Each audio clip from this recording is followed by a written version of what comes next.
러시아의 우크라이나 침공으로 국내 경제가 전방위적으로 타격을 받는 모습입니다. 금융시장이 크게 출렁이고 있고 산업계에도 비상이 걸렸습니다. 사태가 길어지면 물가와 성장률에도 악영향을 미칠 것으로 우려되고 있습니다. 경제부 강희경 기자와 함께 더 자세한 이야기 나눠보겠습니다. 안녕하세요. 안녕하세요. 먼저 금융시장 상황 먼저 짚어봐야 될 것 같은데 네. 오늘 주식시장 어떻습니까? 네, 코스피가 지난주 금요일보다 0.5% 넘게 떨어진 네. 2660대에서 시작을 했습니다. 그런데 제가 조금 들어오기 전까지 확인을 해보니까 2670대 정도로 다시 올랐더라고요. 이 수치는 금요일보다는 또 오른 수치입니다. 네. 즉 하루에도 변동폭이 굉장히 크게 나타나고 있는 것을 확인할 수 있는 겁니다. 이처럼 최근 세계적인 물가 상승에 따른 긴축 우려에 우크라이나 사태까지 더해지면서 세계 주식시장이 크게 출렁이는 모습입니다.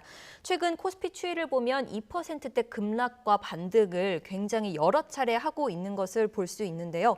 올해 들어 두 달 사이에 코스피와 코스닥 지수가 10% 넘게 하락하면서 시가총액 기준으로만 162조 원 넘게 증발한 것으로 집계됐습니다. 네, 지금 강희경 기자 말고 저는 이제 컴퓨터가 있어서 지금 현재 코스피 지수를 보니까 네. 2677선에서 좀 네. 왔다 갔다 하는 것 같아요. 지금 말씀하신 네. 것처럼 변동성이 큰 것 같은데 네, 맞습니다. 결국 불확실성이 가장 문제지 않겠습니까? 앞으로는 어떨 것 같습니까? 네, 앞으로도 러시아와 우크라이나 군사적 긴장이 계속되면서 네. 변동성이 최소 한 번은 더 이상 크게 나타날 거라는 전망이 우세합니다.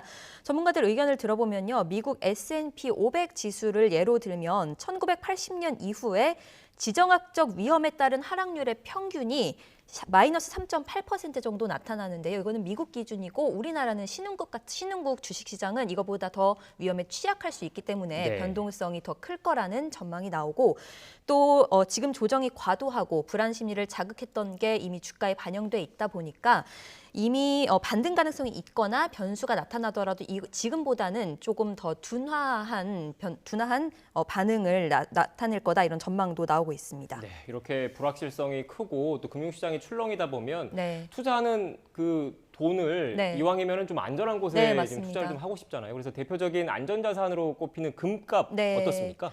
금값이 말씀하신 대로 네. 안전자산에 대한 수요가 몰리면서 굉장히 많이 네. 오르고 있습니다. 실제 추이를 한번 보여드릴게요. 우리나라 금 시세를 보면 올해 초에는 7만 90원, 7만 원대 초반이죠. 네. 그런데 지난주 금요일 마지막 수치인데요. 7만 3,360원, 7만 3천 원을 넘었습니다.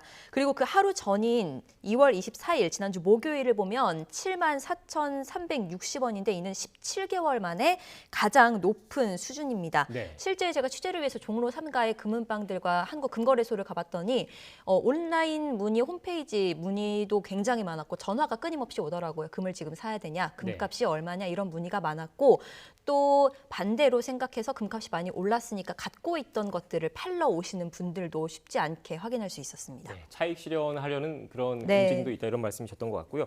반면에 비트코인 가격은 크게 떨어졌더라고요. 네, 이게 비트코인이 사실 네. 가상자산이 디지털 금이라고도 불립니다. 우호론자들 사이에서 많이 불리는 말인데요. 네. 가치 저장 수단으로서의 역할을 할 거다. 이런 기대 때문에 디지털 금이라고 불렸던 건데 이 기대와 달리 위험 자산으로서의 면모가 많이 드러나는 것 같습니다. 금값은 오르는데 비트코인 가격, 대표적인 비트코인 가격이 굉장히 많이 떨어졌어요. 네.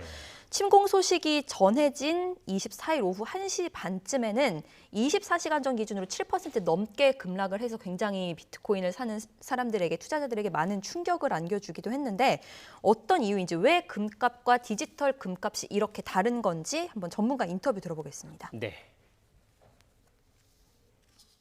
가치라는 것은 인간의 어떤 그 주관적인 믿음에 기인을 하고요.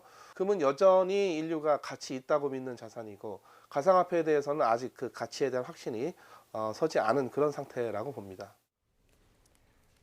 네, 그러니까 금이라는 거는 역사적으로 쭉 안전자산으로서 역할을 해왔기 때문에 네. 그런 믿음이 있는데 아직 이런 가상자산 같은 경우에는 시장의 믿음이 좀 떨어진다 이런 네, 취지의 맞습니다. 분석이신 것 같고요. 네. 기름값도 한번 살펴봐야 될 것 같아요. 네. 요즘에 주유소 가기 무섭다 이렇게 말씀하시는 분들 많더라고요. 네, 이게 먼저 국제 유가가 많이 오른 네. 탓 때문에 국내 휘발유 값도 연쇄적으로 오르는 영향이 큰데요. 먼저요, 세계 주요 산유국이잖아요, 러시아가. 이 침공 이후에 공급에 대한 불확실성 때문에 유가가 굉장히 많이 올랐습니다. 네.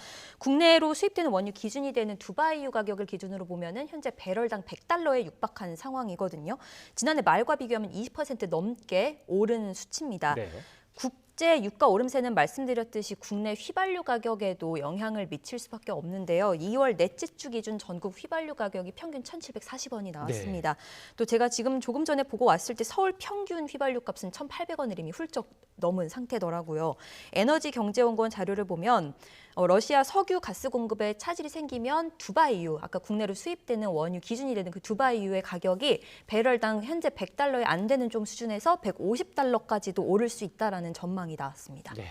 지금 원유라는 게 어떻게 보면 산업의 혈액과 같은 네. 거잖아요. 그리고 우리나라 같은 경우에는 전량 수입하는 실정이기 때문에 국내 그 산업계에 대해서 타격이 불가피하다 이런 목소리도 나올 것 같습니다. 맞습니다. 안 그래도 코로나19로 네. 영향이 많이 있었잖아요. 그런데 우크라이나 사태로 원유 가격까지 급등을 하면서 산업계 전반에 굉장히 많은 영향을 미치고 있습니다. 일단 큰 틀에서 보면 유가 같은 에너지 가격 상승이 되면 원가 상승이 되고 이는 이익 감소에 직결되는 문제이기 때문에 이익 부분에서 큰 타격이 있을 수밖에 없는 거고요.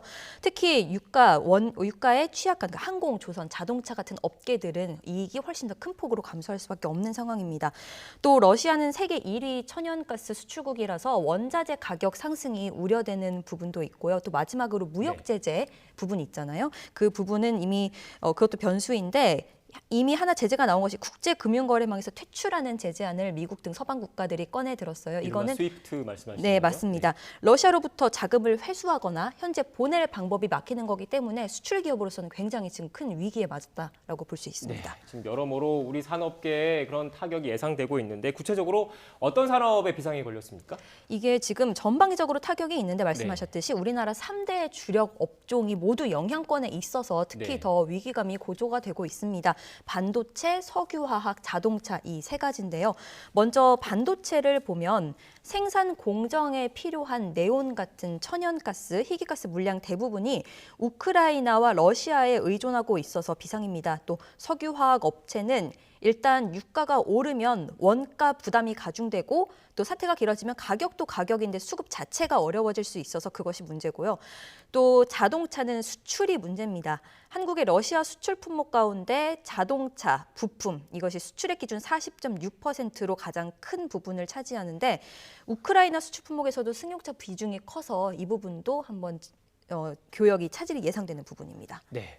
뭐 국제 공급망 그리고 지정학적인 리스크 같은 경우에는 우리나라의 역량 밖의 범주이긴 하지만 그렇다고 넉넉고 있을 수는 없는 거지 않습니까? 정부도 대응책 마련에 나섰죠? 네, 정부는 분주하게 움직이고 있습니다. 불확실성이 가장 크다는 게 문제긴 하지만 어쨌든 대응을 해야 되는 부분이기 때문에 산업통상자원부에서는 무역안보반을 가동해서 러시아 제재가 국내 경제 기업에 어떤 영향을 미칠지 일단 분석에 나섰고요. 또 코트라와 무역협회 등을 통해서 무역 상담을 하는 상담 창구를 만들었습니다. 내가 지금 제조하는 수출하는 그 제품이 수출 제재 대상에 포함되는지 이런 여부는 여기 무역 상담센터에서 확인을 할 수 있고요. 조만간 미국 고위 관계자와 만나서 불확실성도 최대한 빠르게 해소를 하겠다는 방침입니다.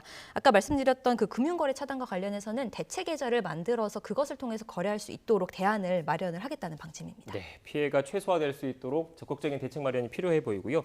이 얘기도 해볼게요. 지금 직장인들 사이에서는 월급 빼고 다 올랐다, 안 오른 게 없다 이런 얘기도 좀 나오고 있는데 물가 걱정도 크지 않습니까? 네, 맞습니다. 유가가 오르면 생산자 물가가 오를 수밖에 없고 그것이 제품 가격이 오르면 소비자 물가에도 자극을 미칠 수밖에 없습니다. 연쇄적으로 오를 수밖에 없는 상황이라는 거죠. 이미 한국은행은 유가 상승분을 반영해서 올해 물가 상승률 전망치를 3.1%로 대폭 높인 상황입니다. 이주열 한국은행 총재 기자간담회 당시 설명했던 것 듣고 오시겠습니다. 네. 그야말로 뭐 전면전으로 치닫는 최악의 어떤 상황을 가정을 하고 있지는 않습니다. 전면전으로 된다고 한다면 영향이 적지 않겠죠. 당장 곧바로 원자재 수급 불균형이 나타날 거고, 뭐 그는 쉽게 생각하면 국내 물가 상승 압력으로 곧바로 이어질 가능성이 있고. 이게 지금 한국은행이 물가 상승률 전망치를 높인 거에는 우크라이나와 유가 상승분을 반영을 하긴 했지만 전면전 상황까지는 고려하지 않았다 이 말이고 또 전면전 상황까지 고려한다면 이거보다 훨씬 더 오를 수 있다라는 얘기를 지금 전한 건데요. 국제 유가가 배럴당 연평균 100달러로 오르면 현재 수준이죠. 이것 정도로 오르면 연간 소비자 물가 상승률이 1.1%포인트 오른다는 연구 결과도 있습니다. 소비자 물가 상승률은 지난달까지 넉 달 연속 3%대 성장을 했는데요. 월간 기준으로 이 상태가 계속 지속된다면 10년 만에 처음으로 4%대를 기록할 거라는 전망도 나오고 있습니다. 네, 지금 최근 오미크론 변이로 인해서 확산세가 여전히 거센 상황이지만 일상으로 회복이 되면 경제에도 좀 긍정적인 영향을 미칠 것이다 이런 네. 기대가 좀 많았었는데 네. 이런 외부 요인들의 내외부 요인들에 의해서 경제 성장률에도 영향을 좀 미칠 수밖에 없을 것 같습니다. 네, 맞습니다. 세계적인 인플레이션이 네. 이미 있는 상황에다가 수출 제재 같은 무역 제재도 또 시작이 되면 경기 성장세가 국제적으로 또 우리나라 내부에서도 둔화될 수밖에 없다는 전망이 나오는데요. 현대경제연구원은 국제유가가 연평균 100달러일 때 경제 성장률이 0.3%포인트, 또 국제유가가 연평균 120달러면 경제 성장률은 0.4%포인트 내려간다라는 전망을 내놨습니다.